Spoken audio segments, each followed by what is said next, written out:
I think the action of tearing down the flag of an enemy and putting your in the stand itself, I think, is a very symbolic and great gesture. Be it Iwo Jima during World War II, taking over the one of the most Japanese islands, or Okinawa, or in this scenario in Jerusalem, going into UNRWA building, tearing down the UN flag and putting an Israeli flag instead of it. I think it's a great symbolic gesture. And this is what we'll talk about today and some of the fallout, because it wasn't just the flag. There is a lot of things going around that, as well as things that we've seen for the last few years. So this is what we'll talk about today. Welcome to the Daily Objective. Joining me today is James Valiant.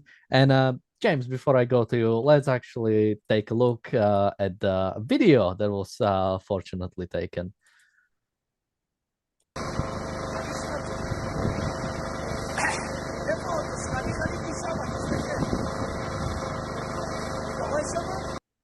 So yeah, this was for people on the podcast. It's the UNRWA building, and on top of it is an Israeli flag. Now, James, maybe you don't know that, but when I was in Jerusalem, me and Alex actually went by the UNRWA building. I said, "Oh yeah, look, it's there." It was recognizable. You could see the UN symbols on it, and I wish I could be there now when it's being taken over. Just quickly, just to mention why this is happening. So, Israeli police told AFP in a statement that the seizures were, quote, carried out by the Jerusalem municipality as part of a debt collection procedure, end quote. And they told to Haaretz that this happened because of outstanding debts.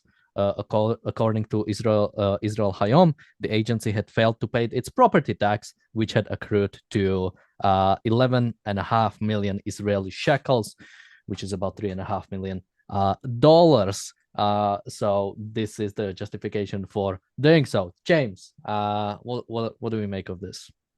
Well, I think I cheer it. I mean, I will take my victories where they come. But yeah, UNRWA is an arm of Hamas. UNRWA has supported Hamas. UNRWA is the propaganda wing of Hamas. Let me just say I that. would even go the other way around. I think it's more of a Hamas being the result of UNRWA, since UNRWA preceded Hamas, and Oh, it is the UNRWA education that eventually led to terrorism and the rise of Hamas. they are, yeah, they're the educational slash propaganda outfit for Hamas. They, with Western money, the United Nations has been for years teaching young Palestinians that it's a glorious thing to martyr yourself in the cause of killing Jews. Literally, anti Semitic propaganda, pro Hamas propaganda. Worse than that, people who work with and for Hamas also work with and for UNRWA. UNRWA has actually aided and abetted in the violence itself. We've documented this in several episodes over the last year and a half. I mean, my God, have we done so, right? So, the United Nations is an anti-Israel organization.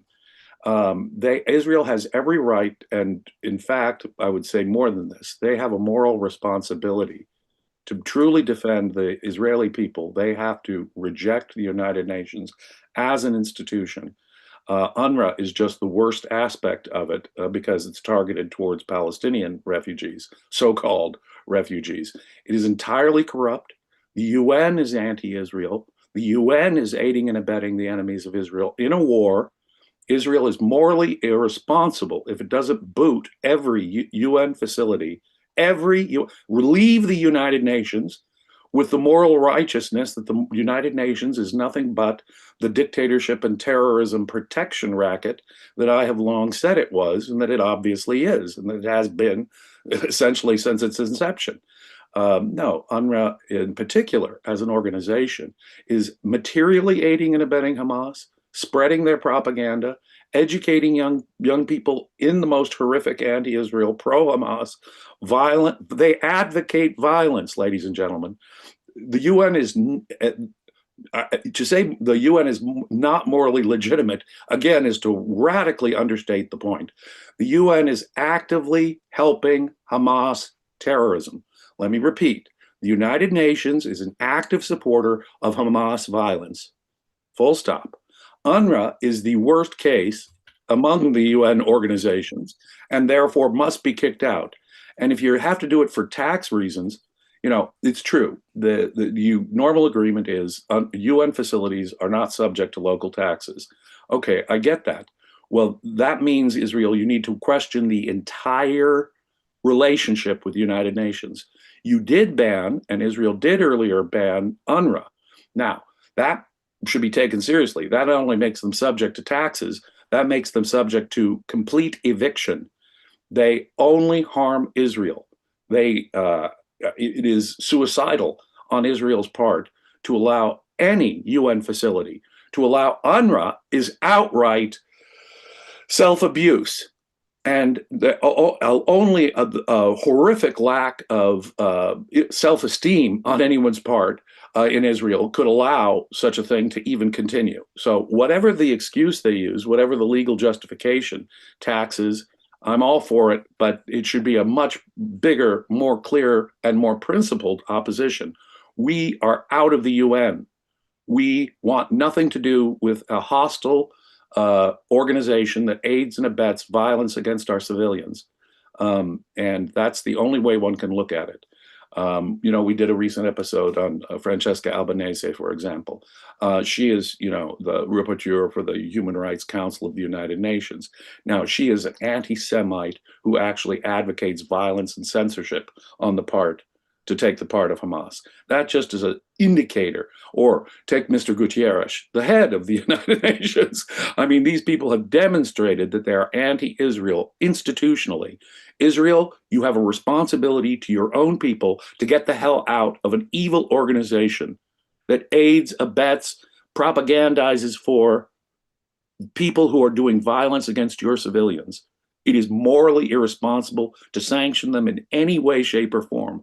Now, whatever legal maneuvers get them out, like they say with the tax, I'm not normally a friend of taxation, but whatever legal maneuvers need to get them out are take whatever works, but make the broader moral point. We want all of y'all the hell out of our country. You are the enemy. UNRWA is Hamas. UNRWA is Hamas.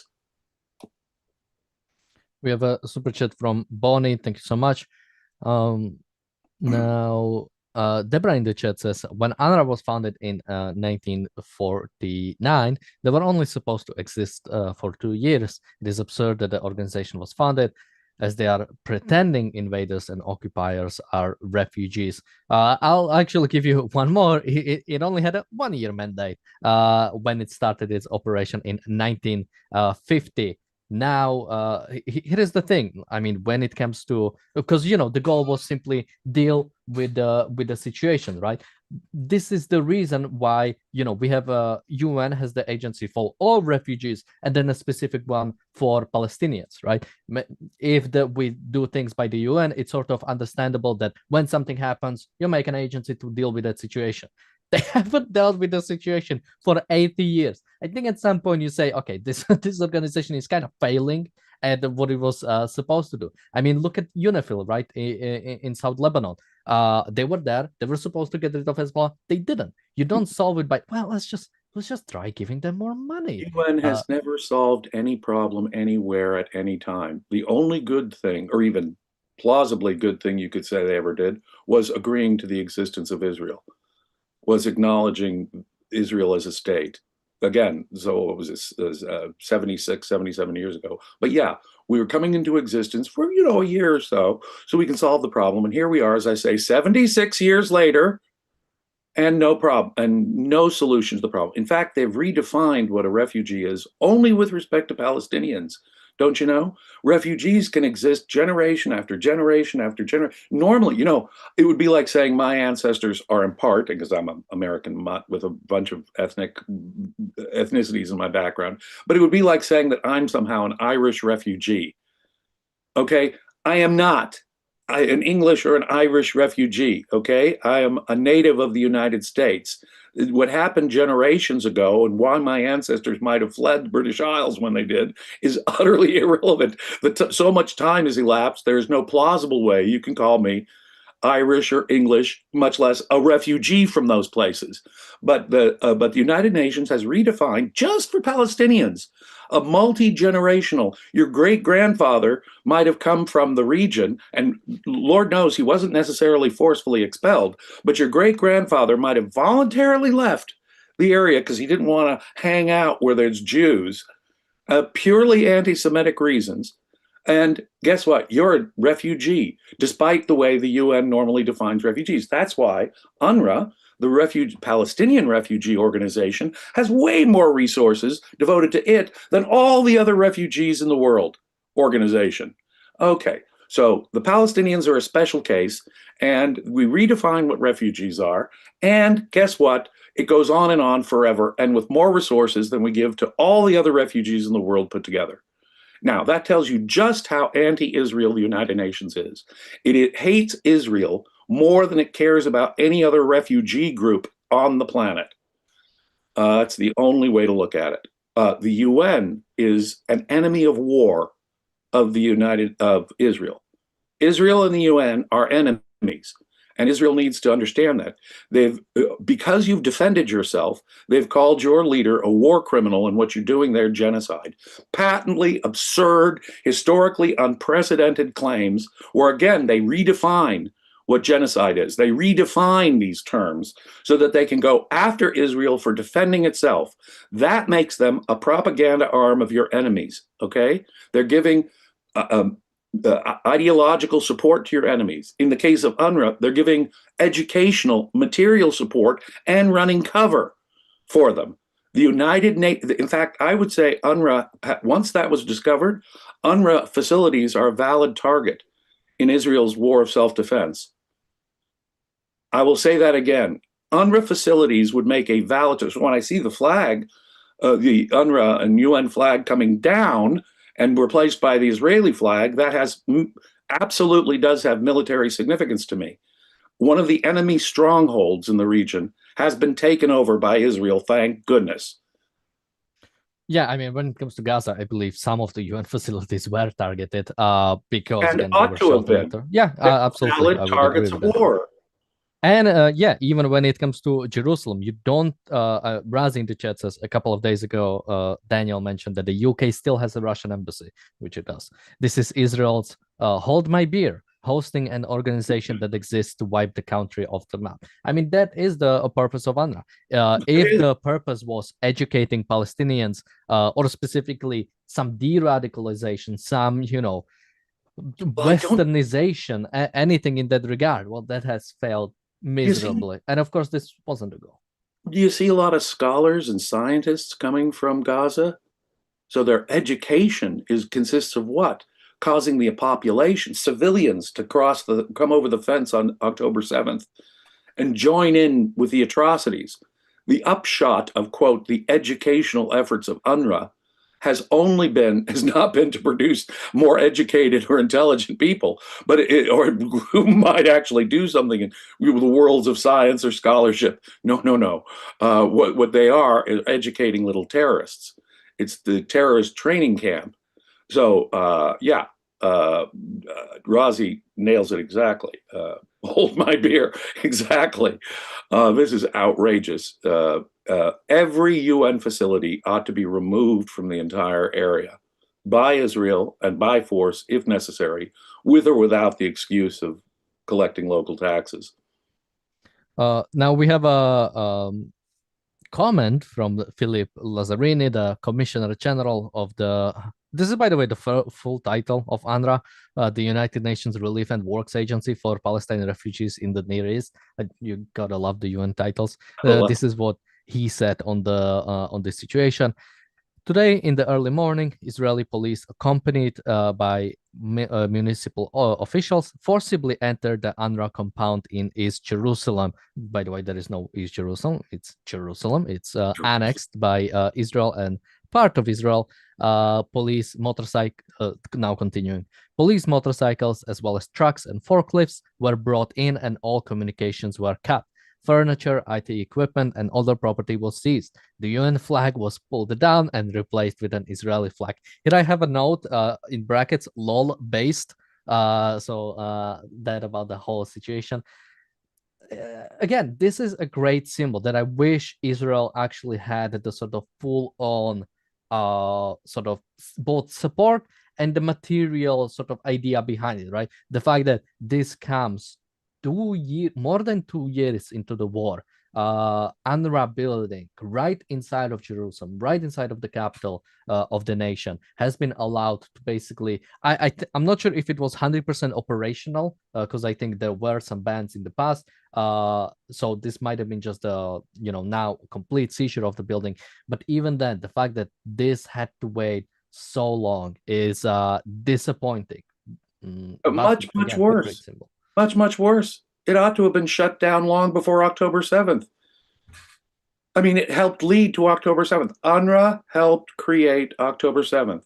It educated, I put that in quotes. It propagandized young Palestinians, whipped them up into a fury of violent anti-Semitism of such intensity that you saw mutilations, rape, systematic rapes, atrocities. What happened on October 7th was the living reality of what UNRWA preaches. So we shouldn't have. This is why we need to be ahead on the ideological awareness here. We should have understood what UNRWA was doing, mind you, with the world's money in Gaza before October 7th, because what UNRWA was doing before October 7th was one of the direct causes of October 7th. UNRWA has blood dripping off its hands. UNRWA is morally responsible in part for October 7th. It should not have had to wait till October 7th. The fact that October 7th happens, and now here we are 2 years later, and they're finally taking out the UNRWA facilities, just shows you what kind of lack of moral awareness and moral backbone, Frank, I hate to say it, even Israel has when it comes to this, much less Western countries. So no, it's shocking that they took 2 years after October 7th when UNRWA led to October 7th. UNRWA should have been taken to task immediately after October 7th for helping to cause the atrocities, for they did. Now, continuing with what Philippe Mazzarini has said, is that his name? Was it? Lazzarini. Okay, I was thinking of somebody else. Yeah. Continuing, this latest action represents a blatant disregard of Israel's obligation as the United Nations member state to protect and respect the inviolability of UN premises. Following months of harassment that included arson attacks in 2024, hateful demonstrations and intimidation, supported by a large-scale disinformation campaign, as well as anti-UNRWA legislation passed by the Israeli parliament in breach of its international obligations, UNRWA personnel were forced to vacate the compound at the beginning of this year. So yeah, they weren't, or I think the offices were already empty. But here is a thing, right? And yeah, I think I didn't check specifically the UN sort of charter here to like see, but I assume several people said it. It might be right that basically, if UNRWA building or UN buildings generally are sort of exempt from taxation or are not imposed taxes on them, to basically, not have it be seized or something. And I think that's absolutely a problem. I mean, I don't think the UN should exist. I don't think any international organizations should exist. I think a good Western country can take care of its own things well, even if sort of a country is going back, I don't think the UN can help in any way. Even when it comes to dealing with dictatorships, when it comes to dealing with China, Iran, North Korea, and Russia, I think UN was a bad thing rather than helping it in any way. It wasn't the UN that help cause it. Yeah. The UN once more is the aider and abettor of dictatorship worldwide. Are you kidding? China and Russia are on the Security Council. Nations like Iran and Cuba have been on the Human Rights Council. I mean, what kind of... The United Nations is an evil organization. There is no such thing as international law. Any country's participation in the United Nations is purely voluntary. Anyone can leave the United Nations at any time, and it's not a violation of human rights. It's not a violation of some universal law. No, leaving that evil organization would be the moral thing to do. That organization has no moral or legal claim on any nation of this planet, which, if membership in the United Nations isn't voluntary, then they're running a little dictatorship outfit where you have to obey them. What kind of enforcement powers will we give them over countries? That would be a really, truly evil step in the development of an actual international law. But truly, there ain't no such thing as international law. Insofar as the UN exists, it exists on the voluntary agreement of its member states who can leave at any time they choose. And any moral nation in this world should leave the United Nations. It is an evil organization that has done nothing but protect dictators and terrorists for the last 75 years. Yeah, and I actually wanted to read a little bit more from Lazzarini. He said, Israel is party to the Convention on Privileges and Immunities of the UN. The convention makes UN premises inviolable. In other words, immune from search and or seizure, and makes UN property and assets immune from legal process. So And again, this is like unto themselves. So once they get ensconced in your country, they're immune to any of your laws. Oh, that is really evil. In fact, just that, if an international organization said, these are the conditions by which you have to be a member, on that basis alone, I would say it would be wrong for any nation on the planet to belong to such an organization that can run its own government within our government, completely immune to our laws. No, don't work that way. They do not represent a higher law than the law of Israel. They represent a much lower attempt at enforcing rules. I won't even call it law. Well, much lower, and no, they are less legitimate than the nation of Israel. The United Nations, as a group, is less morally and legally legitimate than the nation of Israel. Stuff that in your pipe and smoke it for a while. Yeah, that's the way we have to look at it. The United States is the worst in this. If any country on the earth has done more to create, sanction, uphold this vile organization, it's been the United States, which ought never to have had anything to do with an organization that had its worst enemies and the worst, bloodiest dictators in history as part of its membership. No way. America has the worst criminal record, it seems to me, on being a semi-decent nation that has given moral and financial support to this evil organization. It really is. It's America's fault, this United Nations. It would not exist but for the sanction that America continues to give it, and the money America and Western nations continue to give it. No, it's we, the semi-civilized Western countries, that are the ones who ought to look hard in the mirror and reevaluate our entire relationship to this truly evil organization that helped kill and slaughter innocent people on October 7th. I'll say it again, put it in italics, underline it, put it in bold. The United Nations helped cause October 7th. Somebody says there is such a thing as international law, which actually reminds me of a joke. James, do you know what we call alternative medicine that works? Medicine. Yeah.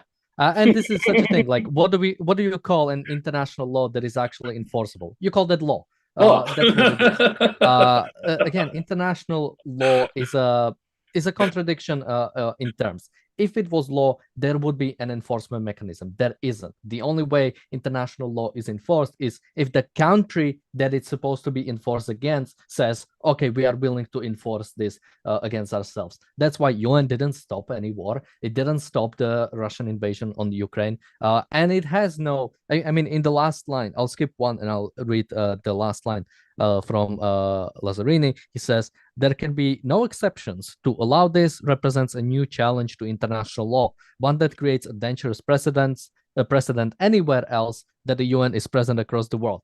Where is the UN like enforcing this? Are they in China like doing something about the Uyghur camps? Are they in Russia right now doing something about the invasion of Ukraine? Are they in Iran helping stopping the proliferation of nuclear arms? Like they foster horrific slave states like North Korea.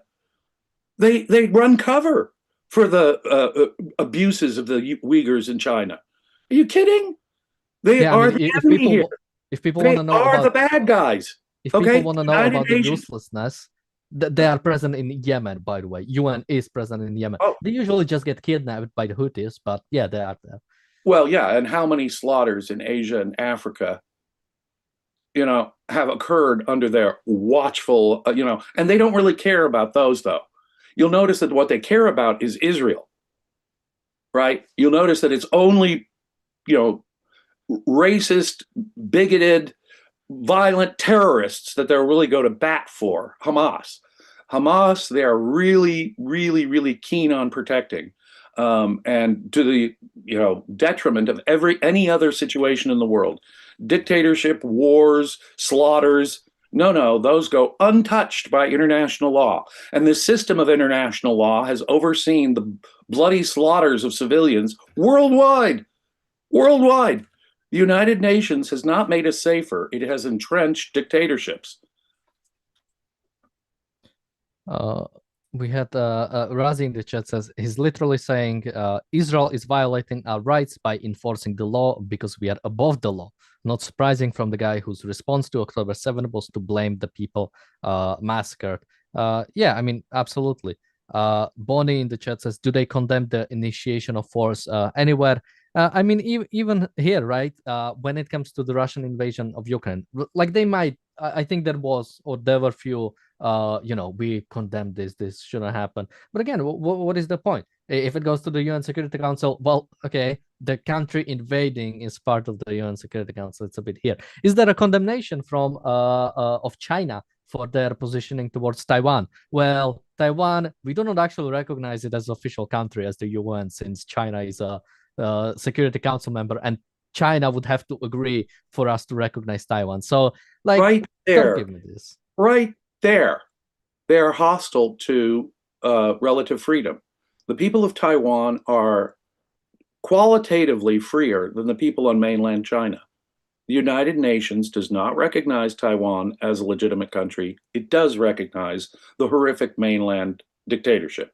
That should tell you everything you need to know about the United Nations. They are not morally legitimate. They are not real law. They don't have any rights, as this guy claims they have. They are not. They're not. And any nation can leave the United Nations at any time they want. If not, I want to know what the quote legal or moral basis for that idea is. Yeah, no, and it's a joke. You're right. The United Nations can't really do anything unless the Security Council signs off. And you got China and Russia on the Security Council, and they can nix any benevolent activity that might occur from such an organization. So it's just an insane thing from the inception. Just conceptually, the United Nations is a dictatorship and terrorism protection racket. That's all it can be based on the way it's set up. Actually, UN has recently enforced or sort of reaffirmed the resolution 2758 that recognizes China as the only legitimate representative of China to the United Nations. So, yeah, great going there. Yeah, isn't that lovely? Yeah. So the poor people of Taiwan are waiting for an invasion. One of the most productive and free countries in East Asia is now, I guess, subject to legitimate invasion by an evil dictatorship. And that's, the moral position of our United Nations. That tells you all the moral legitimacy. That gives you all the grounds for evaluating the moral legitimacy of the United Nations you need. Just right there. Yeah, although it's not an invasion, right? It's just it's part of China. So it's just China, enforcing its sovereignty, just like Hamas going and slaughtering Jews in Israel. That's just just reaffirming the land of Palestinians from the river to the sea. Right. The United Nations is pro-Hamas and pro-communist China, pro-dictatorship, pro-terrorist. They'll do whatever they can to support and protect terrorists and dictators. I'm going to say this until the day I die. I'm going to keep repeating this until the day I die. This whole mask of moral legitimacy that the United Nations has, which is, in my view, the fault of countries like the United States, first and foremost. But this whole mask of moral legitimacy that the United Nations has needs to be ripped off, torn off, and they need to be shown to be the evil organization that they are. the pro-dictatorship, pro-terrorist organization that, in fact, they have been for 75 years. Yeah, so sort of to start wrapping up, as I think the title suggests, UNRWA, it's truly the world's most effective terrorist incubator. Although I'm not sure if incubator is a good SEO for YouTube, so we'll see how many views this gets. But yeah, this is absolutely what UNRWA has been doing. It should be shut down. It should have never been allowed to continue existing. Israel, from the start, should have, as it did, occupied all of the land of Israel, including Gaza and Judea and Samaria. It should have done them from the start. And when it did that, it should have shut down UNRWA. It should have put out its own education system to make sure Palestinians, like former Nazis, like former Shintoists, would no longer think that this is the ideology to go by. Yeah, exactly. You said it very well, Daniel. Any last thoughts from you, James? And where can people find you? You can find me here. Please consider becoming a paid member, subscriber to the Ayn Rand Center UK. You're going to get a perspective, not just on international affairs that you won't get anywhere else, but if you're a paid member, you can actually participate in seminars that we're doing. We're doing a seminar, for example, on the philosophical treatise Objectivism, the Philosophy of Ayn Rand by Leonard Peikoff every Sunday. And I really think you get your money's worth when you do that, and not just because I help lead that seminar, but really come join us and join the discussion on the philosophy that informs this channel and its perspective on world affairs. So check it out, please. And you can find me on my YouTube channel. And then with that, thank you, James, for joining me today. Thank you, everybody, for watching. We'll see you tomorrow with another episode of the Daily Objective and Reality Show. Until then, bye-bye. Be safe.